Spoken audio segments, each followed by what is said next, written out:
नहमदुहु व नुसल्ली अला रसूलिहिल करीम अम्मा बाद फ़ाऊज़ु बिल्लाहि मिनश शैतानिर रजीम बिस्मिल्लाहिर रहमानिर रहीम। अस्सलामु अलैकुम डियर व्यूअर्स, आपके favourite Islamic informative channel Shaoor info से मैं हूं प्रोफेसर शब्बीर अहमद। हमारा आज का टॉपिक है कुर्बानी के गोश्त के 3 हिस्से करना। ये एक सवाल है जो कि एक भाई ने पूछा है। वो कहते हैं कि बकरे की कुर्बानी दी है, खाल उतारने के बाद मैंने उसकी गलाजत यानी ओजड़ी वगैरह निकाल कर इस बकरे का वज़न किया और इसके 3 हिस्से किए। ये अमल इसलिए किया जो मेरा हिस्सा है, इसमें से मैं अपनी घरेलू ज़रूरियात के मुताबिक मखसूस साइज़ की बोटियाँ बना कर रखूँगा। इस अमल के बारे में शरीयत क्या कहती है, रहनुमाई फरमाएँ। देखिए भाइयों और बहनों, कुर्बानी के गोश्त के सिलसिले में ज़िबा के बाद गोश्त सारे का सारा तकसीम भी किया जा सकता है और सारा अपने लिए महफूज भी किया जा सकता है।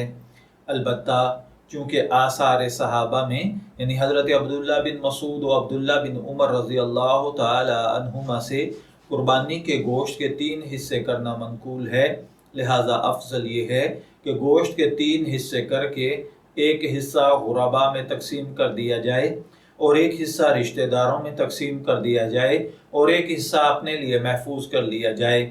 लिहाजा जिस भाई का बकरे की कुर्बानी के हिस्से के बाद 3 हिस्से करना अगर अफजल सूरत के मुताबिक तकसीम करने के लिए हो तो बेहतरीन और पसंदीदा अमल है।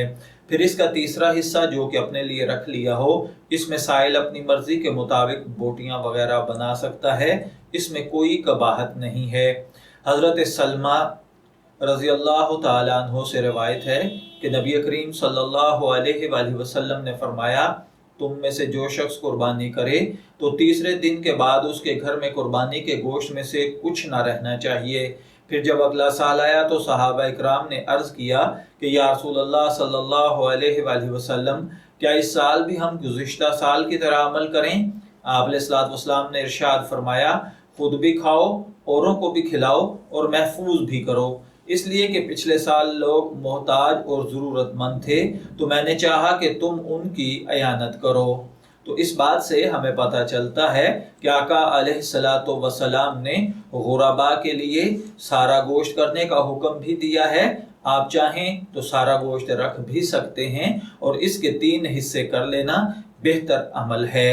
मैं दुआगो हूँ कि अल्लाह ताला हमें इन बातों को समझकर इनके मुताबिक अमल करने की तौफीक अता फरमाए। शब्बीर अहमद को इजाज़त दीजिए, फिर हाजिर होंगे किसी नए टॉपिक के साथ। तब तक के लिए अल्लाह हाफिज़।